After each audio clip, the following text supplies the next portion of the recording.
बाहर से छोटी सुरंग, अंदर से करोड़पति ससुराल। जंगल में एक छोटी सी सुरंग में गजेंद्र, कामिनी, विनोद और दीपिका बैठे थे। सबके सामने प्लेटों में सूखी रोटियां रखी थी। कामिनी एक कोने में बैठी एक पुरानी तस्वीर देख रही थी।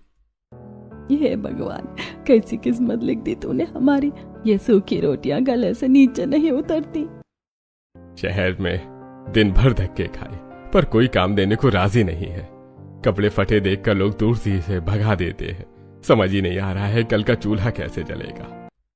पापा, क्या रोज हमें बस यही खाना पड़ेगा? दीपिका, जो मिल रहा है उसे चुपचाप खा लो। बाबूजी वैसे ही परेशान है और तू अपने नखरे दिखा रही है। सुरंग के बाहर जंगल में दो लकड़हारे रामू और किशन लकड़ी काट रहे थे। तभी गजेंद्र सुरंग के बाहर आते हैं। अरे किशन, देखो जंगल के असली आदिवासी तो ये हैं। कैसे जानवरों की तरह गुफा में पड़े रहते हैं। अरे वो गजेंद्र, तुम लोग नहाते धोते हो या नहीं?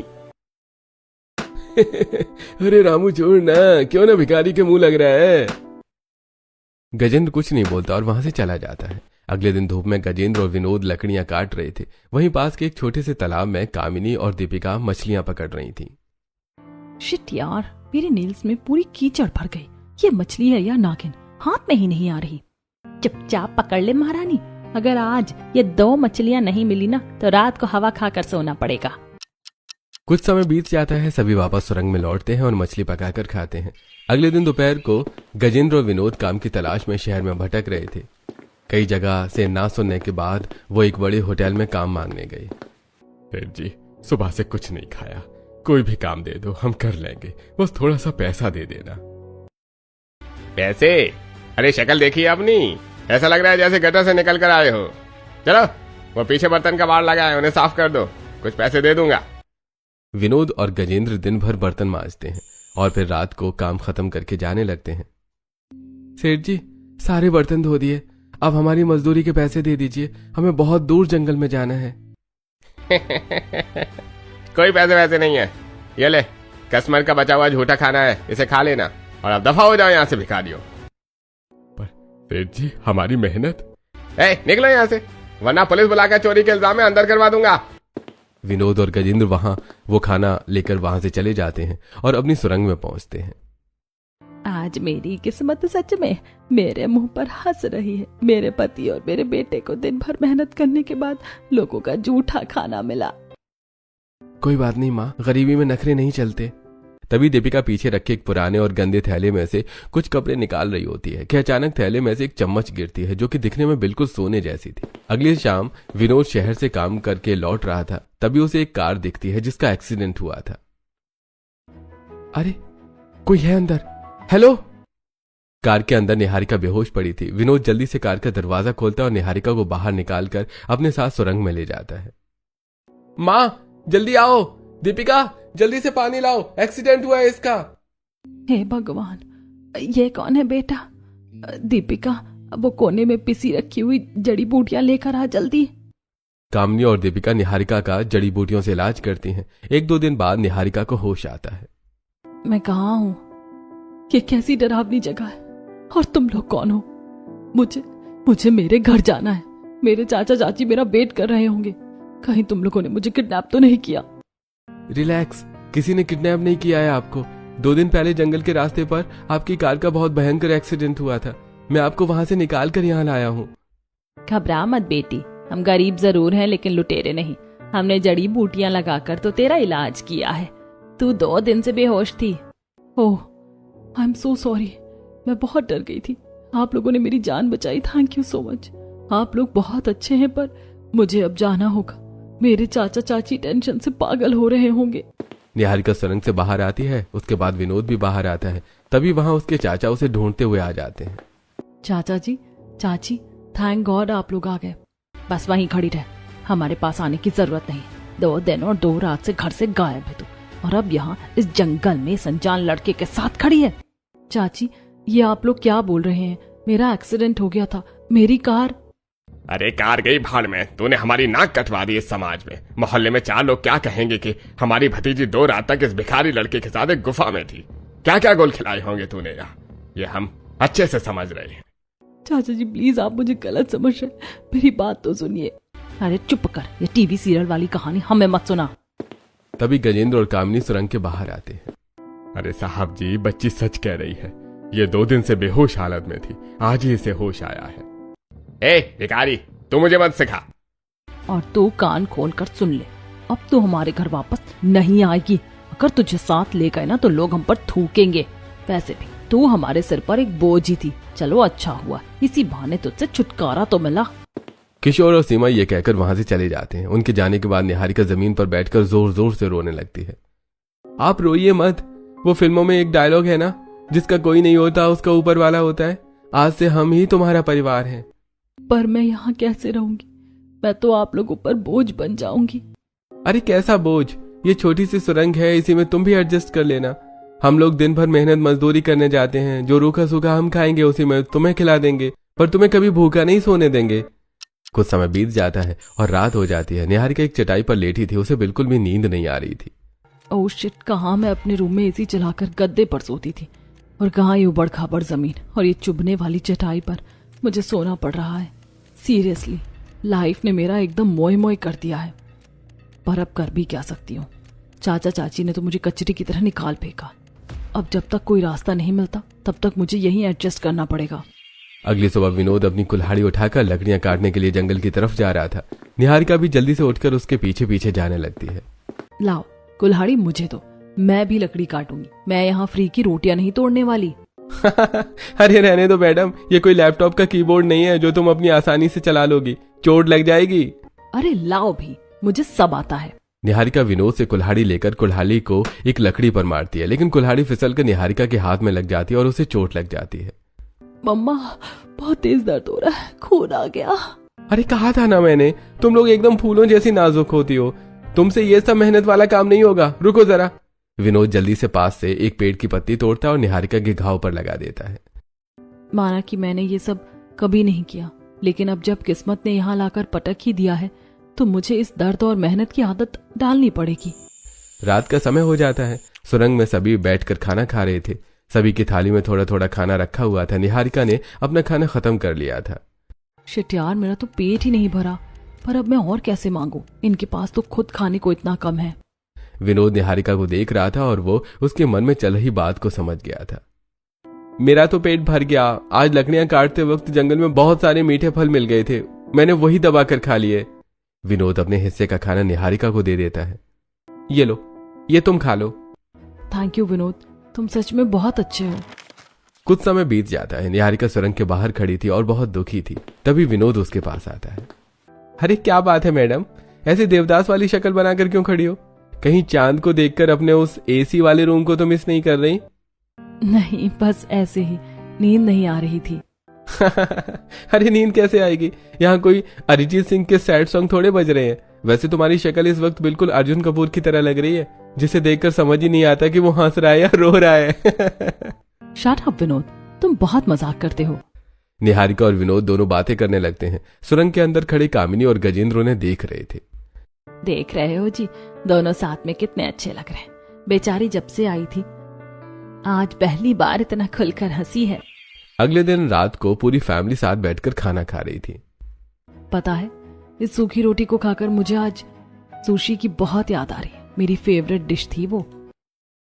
हाँ, सुशी एकदम मस्त होती है, मैं तो उसे रोज खा सकती हूँ। दीपिका, तुमने सुशी खाई है? सच में मुझे तो विश्वास ही नहीं हो रहा, क्योंकि सुशी बहुत महंगी आती है, बड़े बड़े रेस्टोरेंट में मिलती है। अरे बेटा, वो एक दिन हम सब शहर गए थे काम ढूंढने, तो वहां एक बहुत बड़े और अमीर सेठ की गाड़ी खराब हो गई थी। विनोद ने उसकी गाड़ी धक्का लगा के स्टार्ट की तो उस सेठ ने खुश होकर हमें एक बड़े होटल से वो क्या कहते हैं वो सुशी खिलवाई थी। वरना हम गरीबों के पास कहाँ इतने पैसे रखे हैं जो हम वो सब खा पाए। हम कोई करोड़पति थोड़े ही हैं। ओह अच्छा। अगली सुबह है। जंगल के बीचों बीच एक छोटी सी नदी के किनारे विनोद और निहारिका मछली पकड़ने आए थे। विनोद मछली पकड़ रहा था, तभी एक सांप उसे काट लेता है। आ सांप ने काट लिया मुझे। विनोद क्या हुआ? ओ माय गॉड, ये तो सांप का काटा हुआ निशान है। निहारिका, अब मैं नहीं बचूंगा, जहर फैल रहा है। मेरे मरने के बाद मेरे बूढ़े माँ बाप का क्या होगा? उनका तुम ख्याल रखना। मैं जा रहा हूँ। Shut up Vinod, TV serial वाला ड्रामा मत करो, तुम कहीं नहीं जा रहे हो, अब चुपचाप लेट जाओ। निहारिका आसपास की झाड़ियों में कुछ ढूंढने लगती है और फिर वो एक जड़ी बूटी ढूंढ कर लाती है और जल्दी से उसे विनोद को देती है और कुछ ही देर में विनोद ठीक हो जाता है। अरे मेरा दर्द एकदम से गायब कैसे हो गया? वो तुमने मुझे क्या पिलाया था और तुम्हें इन जड़ी बूटियों के बारे में कैसे पता? मैं एक बायोलॉजी स्टूडेंट थी विनोद, मुझे मेडिसिन में करियर बनाना था और मुझे इन पौधों की बहुत अच्छी नॉलेज थी, लेकिन चाचा चाची ने मुझे आगे पढ़ने ही नहीं दिया। खैर छोड़ो, तुम ठीक हो ना? तुम सच में बहुत स्पेशल हो निहारिका, थैंक यू मेरी जान बचाने के लिए। रात हो जाती है, सब सो चुके थे, बस कामिनी, गजेंद्र और विनोद जाग रहे थे। बाबूजी, मुझे निहारिका बहुत पसंद है, उसने आज मेरी जान बचाई है, मैं उससे शादी करना चाहता हूँ। दिमाग खराब हो गया है तेरा? एक अनजान लड़की जिसके बारे में हम कुछ नहीं जानते, कल को अगर इसने हमारे घर का राज बाहर किसी को बता दिया तो क्या होगा? तेरी माँ सही कह रही है बेटा, हम ये रिस्क नहीं ले सकते। बाबूजी, मैंने उसे अपना वो राज बिल्कुल नहीं बताऊंगा, हम उसे कुछ नहीं कहेंगे, वो बहुत अच्छी और समझदार लड़की है, प्लीज मान जाइए ना। ठीक है, अब जब तेरी जिद ही है तो हम क्या कर सकते हैं, कर ले उससे शादी, कल सुबह ही पूछ लेना उससे। अगली सुबह विनोद निहारिका की आंखों पर पट्टी बांधकर उसे जंगल में ले जाता है। विनोद, कहाँ ले जा रहे हो मुझे? अगर मैं गिरी ना तो मैं तुम्हें छोड़ूंगी नहीं। अरे बस पहुंच गए मेरी झांसी की रानी। विनोद निहारिका की आंखों से पट्टी हटाता है। सामने एक बहुत खूबसूरत झरना था जिसे देखकर निहारिका बहुत खुश हो जाती है। निहारिका, मेरे पास कुछ नहीं है, बस एक छोटा सा घर और एक छोटा सा परिवार है, लेकिन मैं वादा करता हूं तुम्हें कभी रोने नहीं दूंगा। क्या तुम इस गरीब विनोद की हमसफर बनोगी? Will you marry me? सच में विनोद, तुम सबसे अच्छे हो। तुमने मुझे एक सेफ स्पेस दिया है और एक परिवार दिया जो कभी मेरे पास नहीं था। मैं तैयार हूँ तुमसे शादी करने के लिए। कुछ दिनों बाद पास के एक छोटे से मंदिर में विनोद और निहारिका की शादी हो जाती है। फिर उसका सुरंग में गृह प्रवेश होता है। गृह प्रवेश के बाद सारा परिवार एक साथ बैठा था। आज से ये गरीब का घर ही तेरा ससुराल है निहारिका। बहू, अब तो तू इस घर की बहू बन गई है, पर सच कहूँ तो हमें बहुत शर्म आ रही है। हमारे पास तुझे देने के लिए कोई सुख सुविधा नहीं है।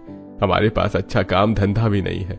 जो रूखा सूखा थोड़ा बहुत मिलता है वही खाकर गुजारा करते हैं। अब तुझे इस घर को अपने हिसाब से संभालना है।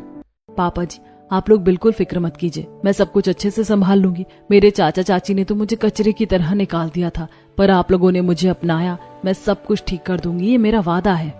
अगली सुबह सब सो रहे थे, लेकिन निहारिका जाग गई थी और वो जंगल में जाकर लकड़ियां काट रही थी। कम ऑन निहारिका, तू कर सकती है। चाचा चाची ने तुझे नाजुक कहा था ना, अब तू उन्हें दिखा दे कि तू खतरों के खिलाड़ी की विनर से कम नहीं है। निहारिका लकड़ियां काटकर वापस सुरंग में लौट आती है और वो फिर नदी किनारे मछली पकड़ने जाती है और मछली पकड़कर वापस सुरंग में आती है। और फिर निहारिका सुरंग में बने हुए टूटे चूल्हे को ठीक करके उस पर मछलियां पकाना शुरू कर देती है। सीरियसली भाभी, आप सुबह सुबह उठकर लकड़ियां भी ले आई और मछली भी पका ली। भाभी, आपने तो कमाल कर दिया। निहारिका, सच में तुमने कमाल कर दिया। पूरा परिवार निहारिका की इतनी मेहनत से घर संभालते देखकर बहुत खुश हो जाता है। कुछ समय बाद दोपहर को निहारिका जंगल से लाल मिट्टी और कुछ जंगली फूल लेकर आती है और सुरंग को सजाना शुरू कर देती है। निहारिका लकड़ियों से घर के लिए टेबल कुर्सियां भी बनाती है। बहू ने तो इस खंडहर को स्वर्ग बना दिया, पर ऐसे काम नहीं चलेगा। कल हमें शहर जाकर कुछ काम ढूंढना ही पड़ेगा, वरना भूखे मरने की नौबत आ जाएगी। ठीक है पापा जी, कल से मैं भी आप लोगों के साथ शहर चलूंगी, मैं भी काम करूंगी। नहीं, तुम नहीं जाओगी ये काम करने। अगर हालात सुधारने हैं तो हमें मिलकर काम करना होगा। अगले दिन गजेंद्र, विनोद और निहारिका अलग अलग होकर शहर में काम ढूंढने जाते हैं। निहारिका को एक बड़े होटल में वेटर का काम मिल जाता है और वो वेटर का काम करने लगती है। What is this? ये खाना इतना ठंडा क्यों है? इतनी लेट सर्विस? तुम लोगों को अकल नहीं है क्या काम करने की? I am so sorry sir. शक्ल से ही कोई अनपढ़ और गंवार लग रही है। ये लो 100 रुपए की टिप और जाकर पहले अपना काम ठीक से सीख लो। Control Niharika, control. इन लोगों की बदतमीजी का जवाब देने से घर नहीं चलेगा। निहारिका वहां से चली जाती है। कुछ देर बाद निहारिका फिर से टेबल के ऊपर खाना सर्व करने आती है। तभी उसे एक टेबल पर उसके चाचा चाची बैठे हुए मिल जाते हैं। अरे ओ जी, सुनिए जरा, देखिए तो सही, कल तक जो हमारे घर की राजकुमारी थी आज वो लोगों की झूठी प्लेटें उठा रही है। देखा निहारिका, यही तेरी असली औकात है। आज यहाँ वेटर का काम कर रही है, कहीं कल को चौराहे पर बैठकर भीख मांगना न पड़े। चाची जी, जो भी हुआ बहुत अच्छा हुआ। कम से कम मैं आप जैसे लालची लोगों से अलग होकर अब अपनी जिंदगी खुलकर जी रही हूँ। और रही बात काम की, तो मेहनत करने में कोई बुराई नहीं है। जुबान बहुत चल रही है तेरी। जुबान नहीं, सच बोल रही हूँ। मैं यहाँ अपनी मेहनत का पैसा कमा रही हूँ, किसी की चोरी नहीं कर रही। और चाचा जी, मुझे बहुत अच्छे से पता है कि आप अपनी उस कंपनी में कितना बड़ा फ्रॉड करते हैं। मेरा मुंह मत खुलवाइएगा। निहारिका गुस्से में वहां से चली जाती है। कुछ समय बीत जाता है। रात का समय हो गया था। सुरंग के अंदर सभी सो रहे थे। तभी निहारिका को बहुत जोरों की प्यास लगती है। वो उठकर मटके के पास पानी पीने जाती है। तभी निहारिका से मटका जमीन पर गिर जाता है। ओ शिट, मटका तो गया। अब सुबह सुबह मुझे डांट पड़ेगी। निहारिका नीचे देखती है और हैरान रह जाती है क्योंकि मटका टूटा ही नहीं था। व्हाट, ये किस टाइप का मटका है? गिरकर भी नहीं टूटा। निहारिका मटके को बहुत ध्यान से देखती है। गिरने की वजह से मटके के ऊपर लगा हुआ लाल मिट्टी का पेंट थोड़ा छूट गया था और उसके नीचे से एकदम चमचमाता हुआ सिल्वर कलर नजर आ रहा था। ओ माय गॉड, ये कैसे हो सकता है? ये तो चांदी का मटका लग रहा है। और अगर इसके ऊपर से ये लाल मिट्टी का पेंट क्यों किया गया है? क्या हुआ निहारिका, तुम यहाँ क्या कर रही हो? विनोद, ये मटका तो मुझे चांदी का लग रहा है और इसके ऊपर से ये लाल मिट्टी का पेंट किया गया है। ये सब क्या है? अरे नहीं, ऐसा कुछ नहीं है। चांदी का मटका और हमारे पास? तुम्हें नींद में इल्यूशन हो रहा है। वो बस थोड़ा मजबूत मिट्टी का मटका है। तुम फालतू में दिमाग मत लगाओ और चुपचाप से सो जाओ। विनोद जल्दी से मटका उठाकर साइड में रखता है और वहां से चला जाता है। अगले दिन घर के सभी लोग काम पर गए हुए थे। निहारिका सुरंग की सफाई कर रही थी। तभी उसे एक थैला मिलता है। पता नहीं इस थैले में क्या कबाड़ भरा है।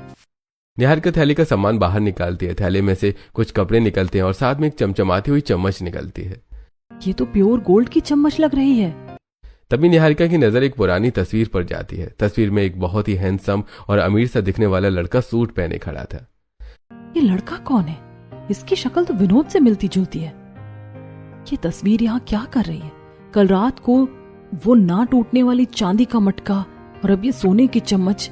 कहीं मेरे ससुराल वाले कोई सीक्रेट तो नहीं छुपा रहे, या फिर मैं सीआईडी के एपिसोड कुछ ज्यादा ही देखने लगी हूँ। हो सकता है ये पीतल की चम्मच हो जो बस चमक रही है। रात का समय हो जाता है। सारा परिवार एक साथ बैठा हुआ था। बेटा निहारिका, हमने जिंदगी में जो गरीबी और बेइज्जती देखी है ना, वो कोई दुश्मन भी ना देखे। ये छोटी सी गुफा कैसे मिली, ये सिर्फ हम जानते हैं। हाँ बहू, हमारी जिंदगी में सिर्फ और सिर्फ कांटे ही। भगवान ऐसा स्ट्रगल किसी को ना दे। शिट यार, मैं कितनी घटिया हूँ। ये लोग बेचारे इतने लाचार हैं और मैं इन पर शक कर रही थी। रात का वक्त था, सब सो चुके थे। तभी निहारिका की अचानक नींद खुलती है। वो देखती है कि दीपिका अपनी जगह पर नहीं है। वो बाहर आती है। बाहर दीपिका किसी से फोन पर बात कर रही थी। उसके हाथ में एक बहुत ही महंगा फोन था जिस पर गोल्डन कवर चढ़ा था। दीपिका, इतनी रात को किससे बातें कर रही हो? और तुम्हारे हाथ में ये इतना महंगा गोल्डन कवर वाला फोन कहाँ से आया? फोन? कौन सा फोन भाभी? मैं अंधी नहीं हूँ दीपिका, मैंने अभी तुम्हारे हाथ में फोन देखा है। अरे वो भाभी, चांद की रोशनी थी। चांद की रोशनी सीधा मेरे हाथ पर पड़ रही थी ना, तो वो इतना शाइनी शाइनी सा इल्यूशन क्रिएट हो गया। चांद की रोशनी? इसने क्या मुझे पागल समझ रखा है? ओह अच्छा अच्छा, हाँ मुझे ही गलतफहमी हो गई होगी। निहारिका ये बोलकर वापस सुरंग के अंदर चली जाती है। अगले दिन निहारिका होटल में वेटर का काम कर रही थी। तभी होटल का मालिक सुरेश उसे एक पार्सल देता है। ओए निहारिका, ये पार्सल हमारे दूसरे वाले नए वीआईपी होटल में देकर आ, जल्दी जाना। निहारिका पार्सल लेकर उस वीआईपी होटल में पहुंचती है। होटल बहुत बड़ा था। हर टेबल पर खाना सोने और चांदी के बर्तनों में सर्व किया जा रहा था। ओह माय गॉड, ये जगह है या कोई राजमहल? यहाँ तो एक प्लेट खाने की कीमत मेरी पूरी जिंदगी की सैलरी से ज्यादा होगी। मेरी तो यहाँ खड़े होने की भी औकात नहीं लग रही। निहारिका जैसी काउंटर की तरफ बढ़ती है तभी उसकी नजर एक टेबल पर पड़ती है जहां 4 लोग बैठे थे और वो लोग कोई और नहीं बल्कि गजेंद्र, कामिनी, विनोद और दीपिका थे। एक्सक्यूज मी भैया, वो जो सामने वाली टेबल पर फैमिली बैठी है वो यहाँ कैसे आई? मैम, वो लोग हमारे इस होटल के सबसे रेगुलर और सबसे वीआईपी गेस्ट हैं। उनके लिए तो हमेशा ये कॉर्नर वाली टेबल बुक रहती है। निहारिका उन्हें गौर से देखती है। वो देखती है कि सभी ने बहुत ज्यादा मेकअप किया हुआ था। सभी बहुत अच्छे लग रहे थे। ये इम्पॉसिबल है। मेरी सास के पास तो ढंग की चप्पल भी नहीं है। या तो इस दुनिया में सबके जुड़वा होते हैं या फिर मैं पूरी तरह से पागल हो चुकी हूँ। मुझे कुछ इल्यूजन हो रहा है पक्का। निहारिका चुपचाप पार्सल काउंटर पर रखती है और वहां से चली जाती है। रात का समय हो जाता है। सुरंग में सब एक साथ बैठकर खाना खा रहे थे। आप लोगों को पता है, आज मैं सेठ जी के उस वीआईपी होटल में गई थी। वहां मैंने बिल्कुल आप लोगों जैसी एक फैमिली देखी। मतलब डिट्टो आप लोगों की कॉपी। अरे क्या बात कर रही है बहू, हम और उस होटल में? बेटा हम पर तो इतने पैसे भी नहीं है कि हम उस होटल के बाहर खड़े भी हो सके। हम थोड़े ही कोई करोड़पति हैं। अरे पापा जी रिलैक्स, मैं भी ना कुछ ज्यादा ही सोचती हूँ। मुझे लगता है जब से मैं इस जंगल में आई हूँ मैंने कोई अजीब सी जंगली जड़ी बूटी खा ली है, जिससे मुझे ये सब इल्यूजन्स हो रहे हैं। रात के 2 बज रहे थे। निहारिका की अचानक नींद खुलती है। वो प्यास लगने पर उसी मटके के पास जाती है। पानी पीते वक्त उसकी नजर नीचे पड़े कुछ कागजों पर पड़ती है। ये कचरा यहाँ किसने फेंका? निहारिका उस कागज को उठाती है। ये तो एसी वीआईपी होटल का बिल है और डेट भी आज की है। निहारिका उस बिल को अपने पास रखती है और सोने चली जाती है। तो जो मैंने देखा वो कोई इल्यूजन नहीं था, वो सच था। मेरे ये सीधे साधे बेचारे ससुराल वाले उस होटल में गए थे, लेकिन कैसे? इनके पास तो इतने पैसे भी नहीं है कि ये 2 वक्त का सही से खाना खा सके। मुझे तो कुछ समझ नहीं आ रहा। दोपहर का समय था। सारे घर वाले काम पर लगे हुए थे। निहारिका अकेली थी। वो साफ सफाई करते हुए ऊपर की तरफ देखती है, जहाँ एक पुरानी लकड़ी की अलमारी है। उस पर कुछ मिट्टी के बर्तन रखे थे। ये ऊपर वाला कोना तो एकदम भूल भुलैया का सेट लग रहा है। आज इसे भी चमका ही देती हूँ। निहारिका एक कुर्सी के ऊपर चढ़ती है और वो सारे बर्तन एक एक करके नीचे उतार लेती है। फिर वो एक गीला कपड़ा लेकर उन बर्तनों को साफ करने लग जाती है। जैसे ही वो एक बर्तन को साफ करती है, उसके ऊपर का लाल मिट्टी वाला पेंट पानी के साथ छूटने लगता है। ये क्या है? ये पीला पीला क्यों चमक रहा है? निहारिका उस बर्तन को और अच्छे से साफ करती है। निहारिका साफ होने के बाद उसे बर्तन को देखकर हैरान रह जाती है, क्योंकि वो बर्तन सोने की तरह चमक रहा था। ये तो प्योर गोल्ड लग रहा है और ये बाकी बर्तन भी सोने के लग रहे हैं। इन पर जानबूझकर मिट्टी का लेप लगाया है ताकि ये कबाड़ लगे, लेकिन इन लोगों के पास इतने महंगे बर्तन कहाँ से आए? क्या चोरी की है इन्होंने? निहारिका एक बर्तन अपने बैग में छुपा लेती है और बाकी बर्तनों पर वापस थोड़ी मिट्टी लगाकर उसे उसी अलमारी पर रख देती है। शाम के समय निहारिका शहर के सुनार के पास जाती है और उसे वो बर्तन दिखाती है। अरे मैडम ये तो एकदम प्योर गोल्ड है। बहुत महंगे आते हैं इस तरह के बर्तन, कोई खरीद नहीं पाता। जो करोड़पति होता है वही खरीद पाता है इनको। निहारिका दुकान से बाहर चली जाती है। तो मुझे कोई इल्यूजन नहीं हो रहा था। वो ना टूटने वाला सिल्वर मटका, वो थैले वाली गोल्डन चम्मच, दीपिका के हाथ में वो शाइनी गोल्डन कवर वाला फोन, वो वीआईपी होटल का बिल और अब ये प्योर गोल्ड का बर्तन। ये पूरी की पूरी फैमिली मेरे साथ गेम खेल रही है। ये लोग कुछ बहुत बड़ा सीक्रेट छुपा रहे हैं। मैं ये राज बाहर निकाल कर ही रहूंगी। उधर सुरंग में गजेंद्र, कामिनी, दीपिका सभी एक साथ बैठे हुए थे। मैं तो पहले ही कह रही थी विनोद, ये तेरी बीवी कमर सीआईडी की दया ज्यादा लग रही है मुझे। जब देखो इस खंडहर में कुछ न कुछ ढूंढती रहती है। मुझे तो इसका बिहेवियर बिल्कुल ठीक नहीं लग रहा। तुम्हारी माँ सही कह रही है बेटा, कहीं ऐसा तो नहीं कि उसने ही इसे हम पर जासूसी करने के लिए भेजा हो। बाबूजी आप लोग पागल हो गए हैं क्या? वो ऐसी लड़की बिल्कुल नहीं है। उसने तो मेरी जान बचाई थी, वो क्यों जासूसी करेगी हमारी? मुझे कुछ नहीं पता, बस एक बात याद रखो सब कि हम उसे अपना राज बिल्कुल नहीं बताएंगे। अगली सुबह गजेंद्र, कामिनी और विनोद अपने वही गंदे और फटे हुए कपड़े पहनकर काम पर जाने के लिए तैयार हो रहे थे। तभी निहारिका उनके पास आती है। एक बात पूछूं आप लोगों से, आप लोग सच में गरीब हैं या बस गरीब गरीब खेल रहे हैं? क्योंकि ऑनेस्टली स्पीकिंग मुझे तो आप लोगों की इस गरीबी से अंबानी वाली वाइब आ रही है। ये भगवान उठा ले मुझे। अब इस घर की बहू हमारी गरीबी का मजाक उड़ाएगी। हमारे फटे कपड़े देखकर तुझे हम अंबानी लग रहे हैं। तेरे मायके में यही सिखाया है? क्या बकवास कर रही है तू निहारिका? तुझे दिखता नहीं है हम दाने दाने को मोहताज हैं। रात दिन मजदूरी करके तेरी और इस घर की भूख मिटा रहे हैं और तुझे हमारी लाचारी में कोई नाटक दिख रहा है। निहारिका मुझे तुमसे ये उम्मीद नहीं थी। बाबूजी चलो हमें लेट हो रहा है। तभी वहां से वो लोग चले जाते हैं। बस निहारिका अकेली वहां रह जाती है। मैं क्या कोई बेवकूफ हूँ? सबके सब झूठ बोल रहे हैं मुझसे। घर में प्योर सोने चांदी के बर्तन छुपा रखे हैं। उस दिन उस वीआईपी होटल में महाराजाओं की तरह खाना खा रहे थे और यहाँ मेरे सामने आकर सूखी रोटी चबाने का नाटक करते हैं। निहारिका को इतना गुस्सा आता है कि वो सुरंग की कच्ची और ऊबड़ खाबड़ दीवार पर जोर से अपनी लात मारती है। क्या राज छुपा रखा है तुम लोगों ने? तभी उस दीवार में एक सीक्रेट दरवाजा खुल जाता है। निहारिका डरते डरते अंदर जाती है। अंदर का नजारा देखकर निहारिका हैरान रह जाती है। अंदर एक बहुत लग्जरी घर था। छत पर सोने का झूमर लटक रहा था और सामने एक बहुत बड़ी डाइनिंग टेबल थी जिस पर सोने चांदी के बर्तन रखे हुए थे। हॉल में एक बहुत बड़ी तस्वीर भी लगी हुई थी जिसमें विनोद की तरह दिखने वाला लड़का था। ओह माय गॉड, ये मैं किसी दूसरी दुनिया में आ गई हूँ क्या? ये दरवाजे के पीछे इतना बड़ा आलीशान महल, ये चल क्या रहा है भाई? तभी सीढ़ियों से कामिनी, गजेंद्र, विनोद और दीपिका उतरते हुए नीचे आते हैं। चारों एकदम बदल चुके थे। कामिनी ने बहुत महंगी साड़ी पहनी थी और बहुत ज्वेलरी पहनी हुई थी। दीपिका ने एक मॉडर्न ड्रेस पहनी थी और गजेंद्र और विनोद ने भी बहुत अच्छे कपड़े पहने हुए थे। उनको देखकर पहचानना मुश्किल था। सभी बहुत अच्छे लग रहे थे। वाह, तो ये है आप लोगों की वो मजदूरी। आप लोग तो काम पर गए थे ना, फिर यहाँ इस महल में ये डिजाइनर कपड़े पहनकर क्या कर रहे हैं? ये क्या हो रहा है यहाँ? कोई मुझे बताएगा? सभी निहारिका को देखकर हैरान रह जाते हैं। सभी जल्दी से निहारिका के पास आते हैं।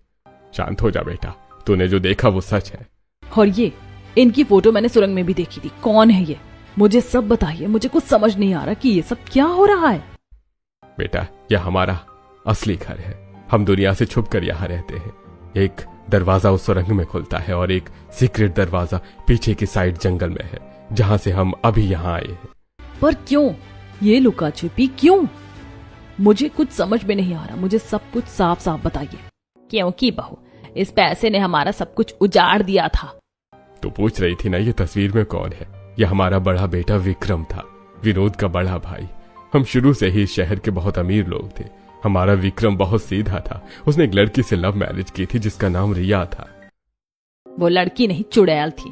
उसे विक्रम से नहीं, हमारे पैसे से प्यार था। घर में आते ही उसने तमाशे शुरू कर दिए। फालतू पैसा उड़ाती थी, हमारे ही नौकरों और हमसे बदतमीजी करती थी। पैसों के घमंड ने उसे अंधा कर दिया था। फिर एक दिन मार्केट में हमारे कुछ दुश्मनों ने एक झूठी अफवाह फैला दी कि हमारा बिजनेस डूब गया है, हम गरीब हो गए हैं और हम पर करोड़ों का कर्जा हो गया है। निहारिका, जिस दिन वो खबर अखबार में छपी, उसी शाम रिया मेरे भाई को छोड़कर अपने किसी अमीर एक्स बॉयफ्रेंड के साथ भाग गई। मेरा विक्रम ये धोखा बर्दाश्त नहीं कर पाया और उसने उसी रात खुद को खत्म कर लिया और वो हमें छोड़कर चला गया। कुछ दिनों बाद उस चुड़ैल रिया को पता चला कि हमारा पैसा नहीं डूबा और हम अभी भी करोड़पति हैं, तो वो वापस आ गई। उसने हम पर गंदे गंदे पुलिस केस कर दिए। हमसे पैसे ऐंठने की कोशिश की। तब हमें समझ आया बहू कि ये ज्यादा पैसा अच्छा नहीं है। ज्यादा पैसा वो श्राप है जो सब कुछ खत्म कर देता है। जैसे तैसे हमने उस रिया से अपना पीछा छुड़वाया और फिर उस दिन हमने कसम खा ली कि हम दुनिया की नजरों में सच में गरीब हो जाएंगे। हमारा दुनिया पर से भरोसा उठ गया था, इसलिए हमने ये सीक्रेट घर बनवाया और बाहर उस सुरंग में भिखारियों की जिंदगी जीने लगी। निहारिका ये सब सुनकर इमोशनल हो जाती है और रोने लगती है। I am so sorry. मुझे ये सब बिल्कुल नहीं पता था, पर आप लोगों ने मुझे क्यों नहीं बताया? क्योंकि हमें डर था बेटा। हम विनोद को फिर से किसी लालची लड़की के हाथ में नहीं सौंपना चाहते थे। हमें लगा शायद तू भी शहर की है, रिया की तरह होगी और आकर सब कुछ बर्बाद कर देगी, इसीलिए हमने तुझे ये सच नहीं बताया। क्योंकि पैसा एक ऐसी चीज है जो अच्छे इंसान को भी बुरा बना देता है। पर तुमने हमें गलत साबित कर दिया निहारिका। तुमने उस सुरंग को ही अपना घर मान लिया और तुमने वहां रहने के लिए स्ट्रगल किया। होटल में झूठे बर्तन उठाए पर शिकायत नहीं की। हमें पता चल गया कि तुम पैसों से नहीं, परिवार से प्यार करती हो। और वो रिया आज भी हमें ढूंढ रही है लूटने के लिए, पर उसे लगता है कि हम सच में सड़क पर आ गए हैं, इसीलिए वो हमसे अभी दूर है। इसलिए हमें इस तरह से रहना पड़ता है बहू, और अब तुझे भी ऐसे ही करना होगा। तुझे बाहर गरीब होने का नाटक करना है और अंदर तो हम फिर हैं ही करोड़पति। हाँ भाभी, आप अच्छे से एक्टिंग करना गरीब होने की। कुछ समय बीत जाता है। आज विनोद और निहारिका की फर्स्ट एनिवर्सरी थी। सुबह के 10 बज रहे थे। एक बहुत ही लग्जरी और बड़े बेडरूम में एसी चल रहा था और निहारिका उस एक बेड पर आराम से सो रही थी। वाह, ये होती है लाइफ। गुफा की चटाई से सीधे इस जन्नत में। नीचे हॉल में बहुत ही अच्छे से डेकोरेशन हुई थी। डाइनिंग टेबल पर सोने और चांदी के बर्तनों में बहुत सारा खाना रखा हुआ था। तभी निहारिका सीढ़ियों से नीचे आती है। निहारिका ने एक बहुत अच्छी ड्रेस पहनी थी और उसने साथ में बहुत अच्छी ज्वेलरी भी पहनी थी। वो बहुत सुंदर लग रही थी। Oh my God, भाभी, you are so beautiful, so elegant, just looking like a wow। भाभी, आज तो आप सच में बॉलीवुड की एक्ट्रेस लग रही हो। काला टीका लगा लो बहू को। मेरी बच्ची आज सच में इस घर की लक्ष्मी लग रही है। कहीं किसी की नजर ना लग जाए इसे। प्लान क्या है पापा जी? पहले हम खाना खाएंगे, फिर शाम को बाहर जाएंगे और सभी को दिखाएंगे कि हमारी हालत तो बहुत ज्यादा खराब हो रही है। शहर में जाकर थोड़ा बहुत कुछ काम करेंगे और फिर शाम को आकर एक बढ़िया मस्त पार्टी करेंगे। अरे बिल्कुल, दुनिया के लिए हम वो KGF वाले बेचारे मजदूर हैं और इस घर में अंदर हम सीधे अंबानी हैं। तुमसे बड़ा ड्रामेबाज कोई नहीं है विनोद, पर मुझे ये डबल जिंदगी अच्छी लग रही है और इसी में हम सबकी भलाई भी है। कुछ समय बाद शाम को घर में पार्टी मनाई जाती है। सभी घर वालों पार्टी को एंजॉय करते हैं और फिर विनोद और दीपिका अपनी एनिवर्सरी का केक काटते हैं। सभी बहुत खुश थे और सभी हंस रहे थे। Happy anniversary guys. सभी बहुत खुश थे। एनिवर्सरी मनाने के बाद सभी एक साथ बैठकर डाइनिंग टेबल पर सोने और चांदी के बर्तनों में अच्छा खाना खाते हैं और एक दूसरे से बातें करते हैं।